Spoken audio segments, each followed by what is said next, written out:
So hello and dearly welcome to the MJL podcast podcast for the beautiful 130 game. The name is Sword Developers, and I'm here to, as always, welcome you to the podcast. I start with the nation of Malaya.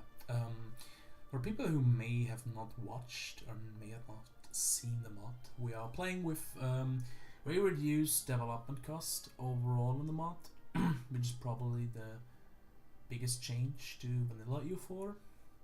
So the development values are significantly lower than you are used to in EU4.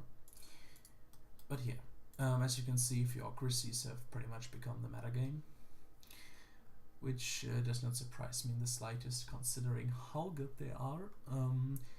As a lot of people lately have asked why, it's because you have external mission, which gives you 10% manpower recovery, which is a really good modifier. Then you get combat heresy in war times, which is 10% morale, and 5% death cost in peacetime. I think it's actually 10 in vanilla, I don't remember correctly.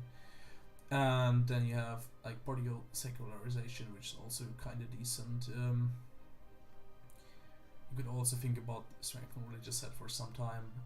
Open public elections unlocks, in my opinion, most broken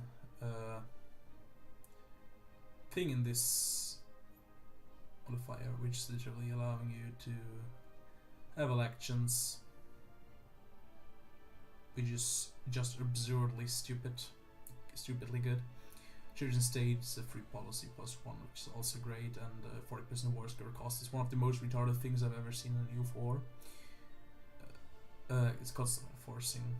It's great holy war. One state undergo is minus 30%, so sorry for me confusing the two with each other. The income is 882, which is mostly due to production, which is like, it's kind of standard for late game nation, most cases. The absolutism is 94, so pretty much a good looking nation.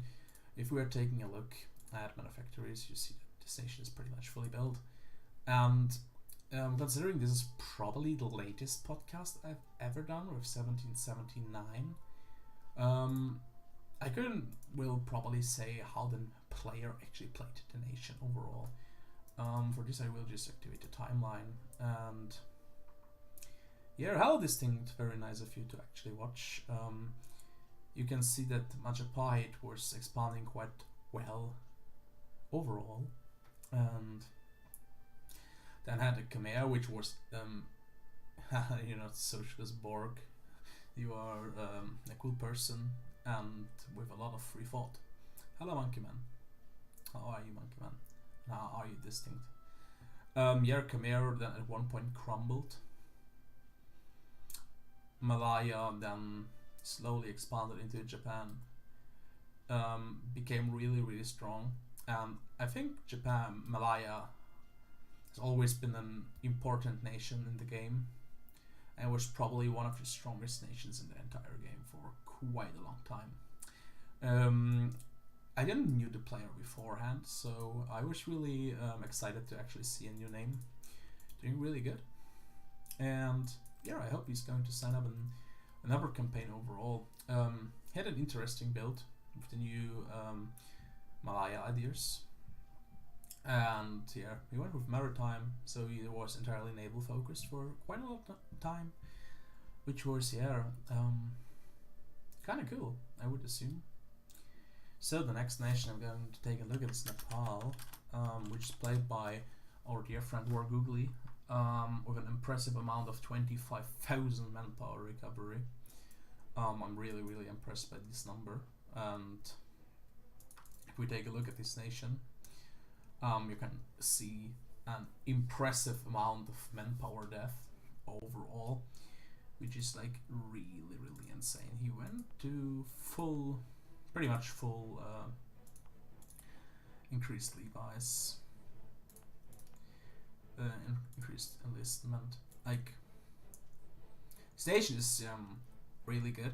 Wagugli establishing himself as one of the best U4 players in the current day. Really good build up overall.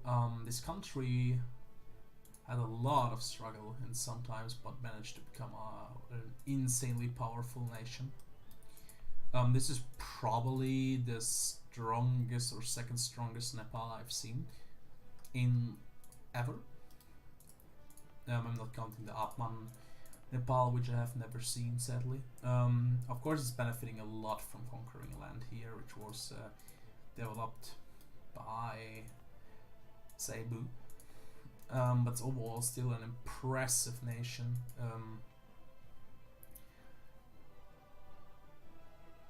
Like, it's really good. Like, you could probably argue that him being Nepali primary culture is still something that costs this nation a lot of power. Overall, I don't really know how much overall it would be. It would be a bit stronger, but it's complaining on a really high level. Yeah, it's a great nation if we take a look at the timeline feature. I think it was Jaipur. Or was it Bengal? No, it was Delhi. Jaipur. Yeah, like, it's overall a really impressive game. I made the gank here on the winner of the QQ Timurid war with the government of R, and yeah, pretty much is now the powerhouse. I think I can say it's probably the strongest nation in the world at this point, and a warfare side. I haven't played for the last 4 sessions by now, which I will talk about at the end when I talk about Prussia. But it's a really impressive looking nation. Really excited because I think that Warguli is one of the most underrated U4 players at the current moment. So it shows just how good he actually is at the game. Really cool. So Mavar, yeah, it's a bit odd because there were a lot of player fluctuation because of Patriot Traitor quitting the game. Country is in a pretty much great position. It's one of the best Mavars I've seen, but it's noticeably weaker.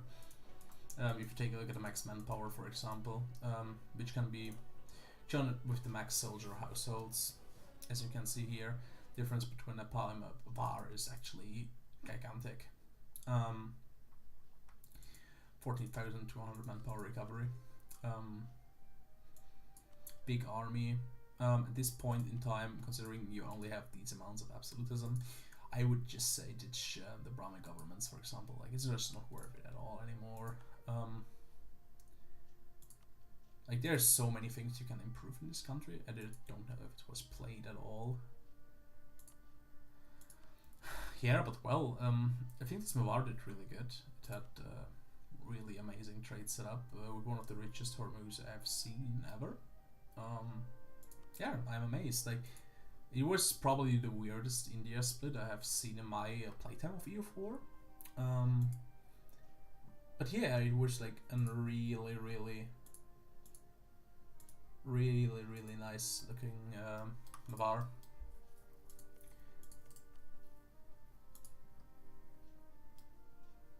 So next country I'm going to take a look at is Batua,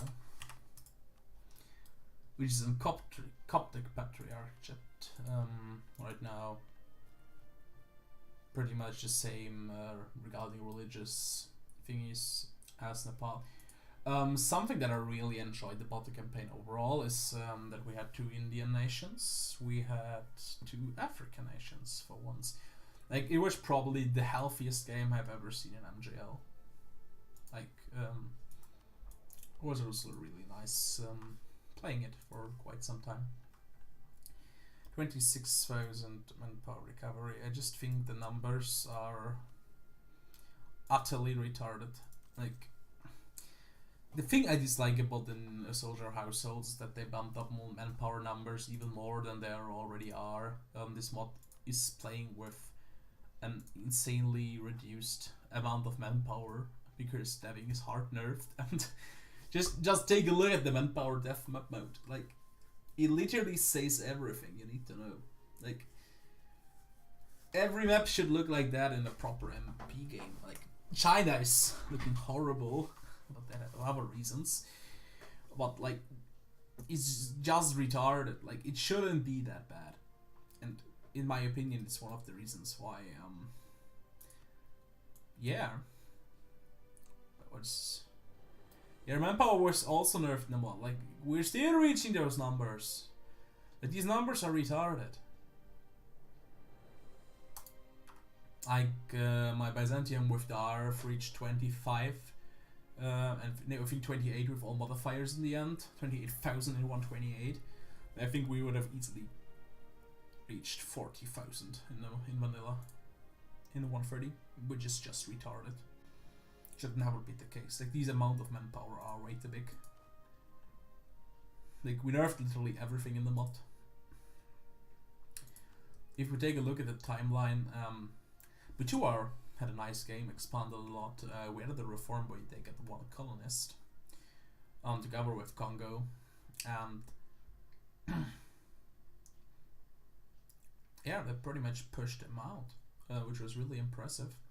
And at one point, they kicked out Ethiopia, annihilated Ethiopia, and yeah, then they pretty much became what they are now. Like, they are an insanely good nation, which are a pretty good game, I would say. Like, there's not that much I would really say could have been done otherwise. It's probably one of the most successful Baturas I've seen in, like, ever. So, what shall I say? It's like really, really impressive. Bakhvetsi, played by Sina, is also like a theocracy. Regarding religion, I said that a lot of times. So we have Rajrana, Coptic, Hindu, Sikh, Reformed, Orthodox, Protestant, Catholic, and Shinto nations, and Hindu nations in the game. Whereas for a long time had a Sunni nation, and we had a Theravada nation. I think this is one of the best things that happened in the mod, which is like really impressive, and I'm really happy about how this worked out. Bakhvetsi is on a similar state. Like, I would pretty much say the same that I did about Butua and Nepal. Like, the nations are looking really similar overall. A cool thing about Bakhvetsi are the recent conquests of Bakhvetsi, which are like insane once we are checking the timeline.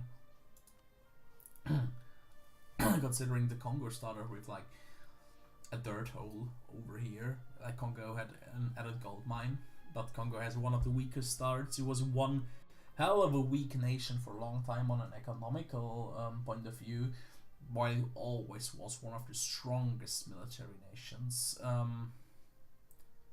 Yeah, Spain was a horrible nation, horribly played. Yeah, then France got killed at one point, but let's take a look at Bakhvetsi. And now we're like 100 years away, and as you can see, Bakhvetsi just swallowed everything here and expanded like mad. And yeah,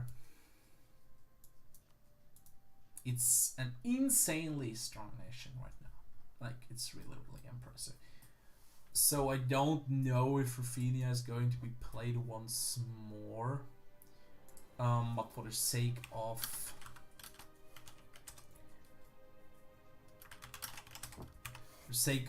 talking about it, like, right now you see the nation is pretty much dying. It's still pretty much alive, but it's noticeably weaker than its neighbors Prussia, Tuscany, and Nepal.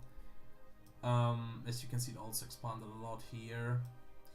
And I have to say my subs fucked up pretty big, not preventing this, but that's a different story. Yeah, like, if you take a look at it, I had a pretty strong opinion about how it was played. I think it was suboptimal played a lot in early game. As you can see regarding Selija, then it killed the most irrelevant Muskie we have ever seen in U4 MP. which was also one of the worst played Muscovies in EU4 MP from what I have seen. Did pretty good in expansion. I was really fine then, had wars with Prussia. Lost them pretty hard. Was then protected multiple times by France and Rum. Managed to come back here for a bit. And then he got pushed back again into wars and lost noticeable amount of land. And it was a pretty good played nation for quite some time, but right now it's just a shadow of its former self, pretty much. I think Ruthenia never lived up to the potential it had, which does not say that it was played badly or something. Like, it could have just been played a bit different, I assume, I would say. So Tuscany played by Monkey Man, which did an impressive exodus over here, then returned back to the homeland because it's the return of the king. Yeah, so as you can see, impressive play overall here in these states. Another 5 income now, of course, also sponsored a bit by Genoa, which is an insanely rich node. Is an incredible strong nation. The message you get from this nation is that no matter how dire the situation looks, you can always try to come back. It also has some colonies over there in Manchuria, which is also like an impressive turnaround. And as you can see, Tuscany overall now has belongings here, and here, which is like really cool. I personally really liked how this went down, and I have to say this is one of the more impressive comebacks I've seen. Also shows that monastic and theocracies are utterly broken and busted in EU4. This just shows you once again that Paradox has no clue about balancing their own goddamn game. As something like this should never be possible. Never ever. Like, it's just dumb. Like, there should never ever be a clear strongest government type. I just really dislike how this all went down. So the next nation I'm going to take a look at is Germany, played by Reiji. Started as Austria. Now it's pretty much a South German and North Italian and some Balkan Federation. Pretty much had the German box with Brandenburg for most of the game. Now also got some Balkan land. Overall, of course, a bit weaker on the manpower front. 1337k. Pretty epic, TBH. That's the short number for elite. Very cool.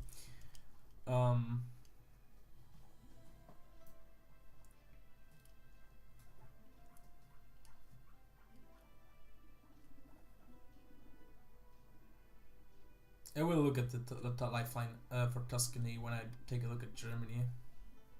It's a bit easier to check them both. As you can see, overall looking good. Like, it's certainly not the strongest military nation, but it's still great. It's not finished with theocracies yet, but overall really well developed. And it's become quite strong, even though it had horrible wars early on.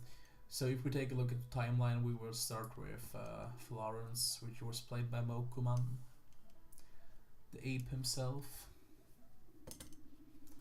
Slowly expanded into the Genoa node, then got crushed by Malcolm. Then later on got some land here in Theodoro. Expanded into the east. Developed up, was left here with like minor land. Then at one point just managed to become a bit bigger here, developed up, did literally nothing for like 100 years.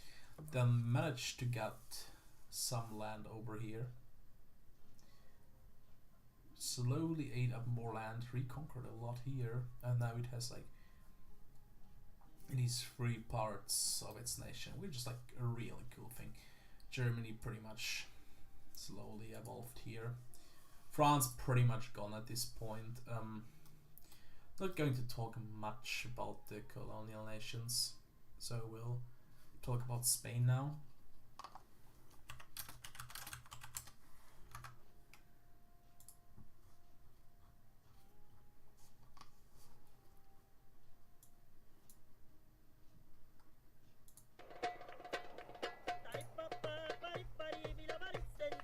Like, this is Danny.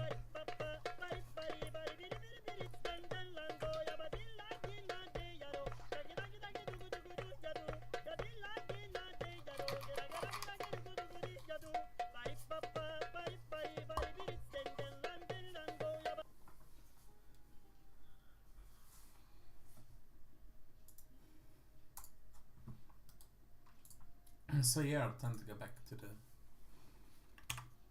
game. Spain pretty much also with a lot of power. It's also one of the nations that did not focus building on soldier households that much. Also doesn't have the province count of other nations in Africa or India. It's insanely rich. It had an impressive game. Gets the core a lot here, but it's really late into the game. Overall, I really like the approach of the game. It was also a pretty chill game for Danny. As you can see, so does Portugal. Was pretty much, I don't want to say irrelevant, but he lost a lot of wars here regarding the Cape, and so got pulled back.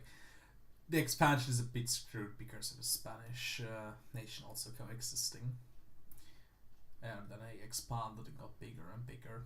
And yeah, once he won the colonial wars over the New World, he became just way stronger and ended up like how he is right now. Like #1 GP, one of the strongest nations in the game, and with a lot of cool people playing his colonial nation, the G League squad. Very cool. So Ireland, formerly played by Gibaldo, which is now played by Zaibabu. Yeah, it's like a pretty cool nation, I would say. Also never really lived up to its full potential because it got pushed back.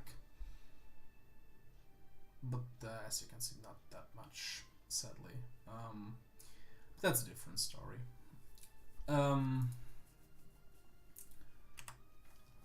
Yeah, like it's overall really strong. Manpower is also kind of disastrous not building up here, which is something that should have been done at the point where you're full build.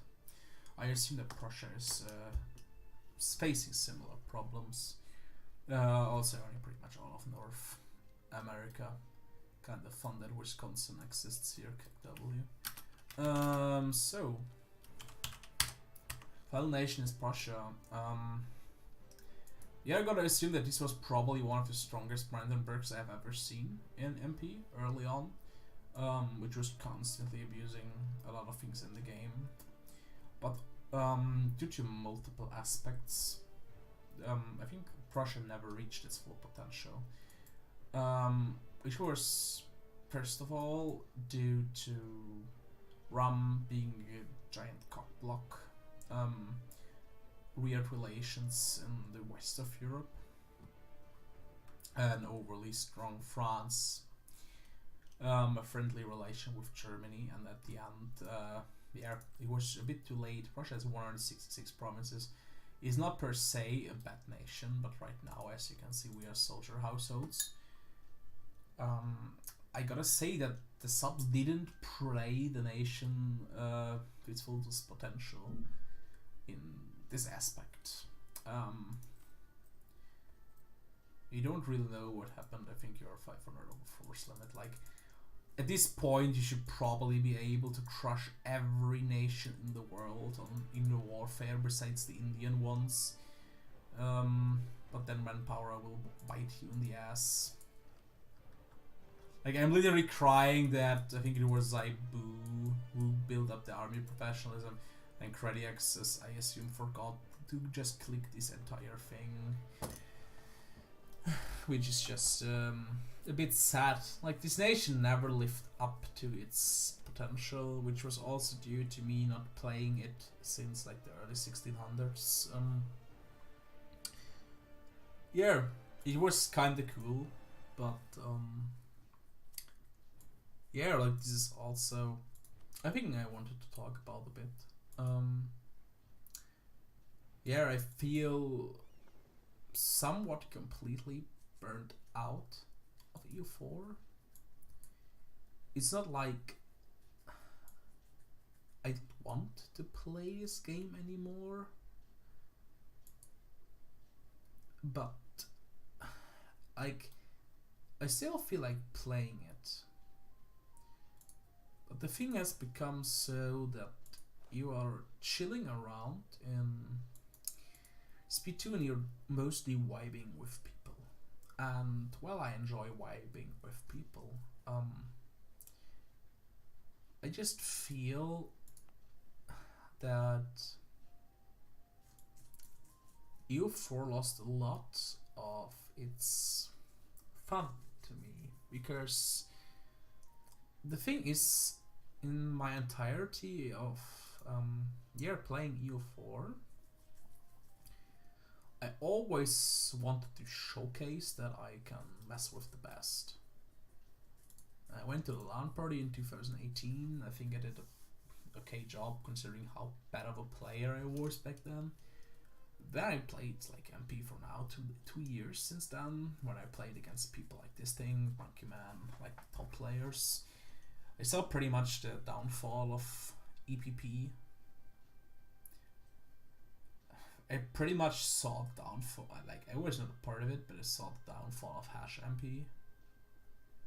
And like the last bastion of good UFO left is MJL pretty much. And while I love playing in MJL, I love most of the people, I can probably say I consider most people in MJL internet friends, or well, at least friends, I would say. It's just becoming really hard, and well, how should I say it? It's like really weird. Also tearing up a little right now, not gonna lie. I think I played this game for 2,700 hours. Like, this game is a big part of my life.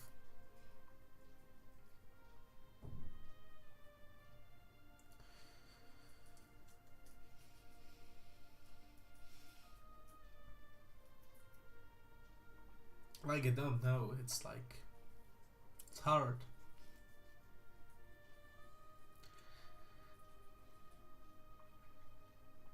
It's really hard for me to, like, see my interest in a game die down for, like, no logical reasons, but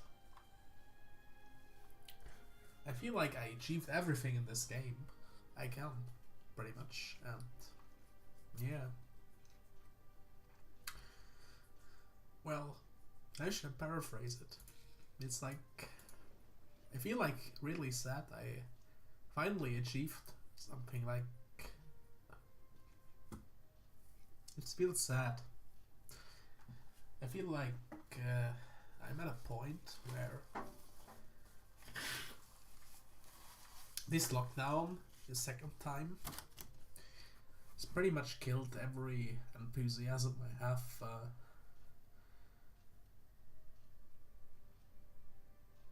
in the game, pretty much. Like, I don't know. It's really weird, but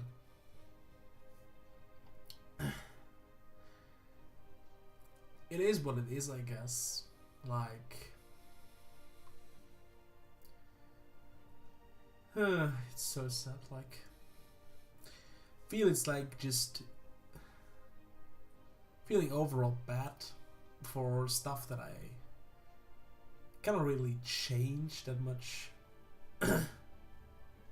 Corona killing you for being true now, not really. Like, how should I say it? Like, I still enjoy playing it. Like, it's just the thing that I feel completely burnt out of the game, because no matter what you do, like, Corona killed most of the joy in my life. I'm not even joking, and I think even I lost you for a bit, and I lost part of my life because of it. Like, I think lately I had a talk with Distinct, and Distinct said it quite well, that some people reach a level of expertise with this game, and we'll probably never reach with something else anymore in our life, which is like it was a bit of an eye opener for me, to be considering that I would pretty much say nowadays, if I play every week, I would be one of the best EU4 players in MJL, but it just shows me that while it's fun and I achieved my goal of being one of the best, it just feels empty. It fills a hole that not even forming Prussia in MPS Brandenburg got solved.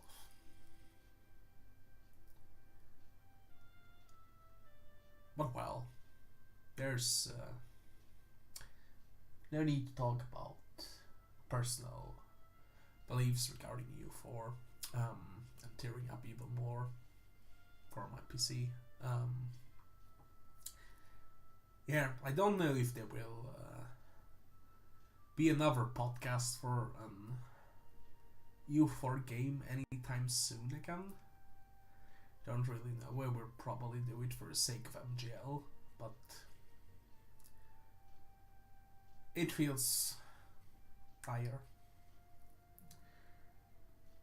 It is really dire, not gonna lie. I just feel like the development of EU4 has reached a point where there's a point of no return, and the game won't get better anytime soon again. And yeah, we did most we can. We are nuts, but well.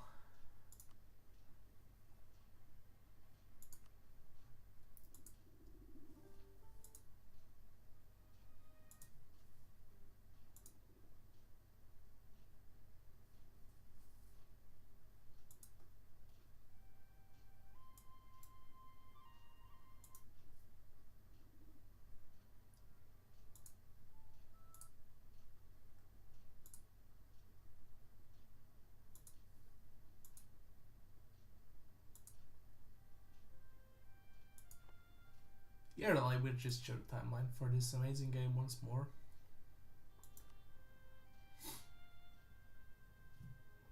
I can just recommend everyone to just try EU4MP. Like, it's an awesome thing.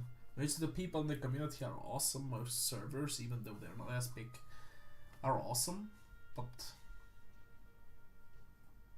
yeah, you will always have at least somewhat different games. Some games may be scuffed. Some games may have dirty ganks, but maybe try to change the system without being a part of it. I couldn't do it, but maybe someone else can do it. And it's always really, really fun.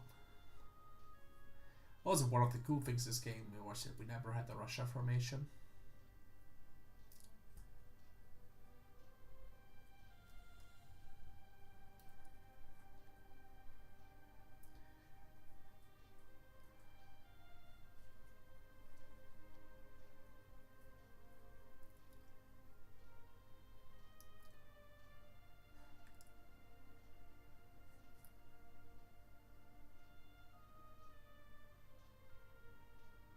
Oh man, seeing this map, like, it makes me tear up.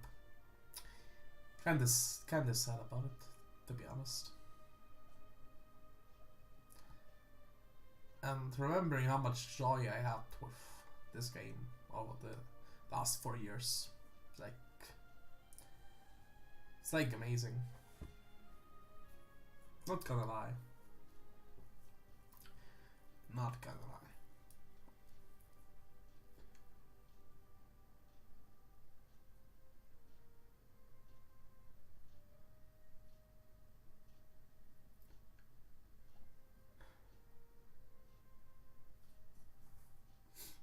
And Camp actually existed quite long. They're still alive. They're still alive. Same with Coin, very cool. They actually died. Sad. But well, at least Coin survived. That's actually pretty cool. So yeah, that's... Oh, Spanish Indochina also. That's actually very cool. Didn't see that. Yeah.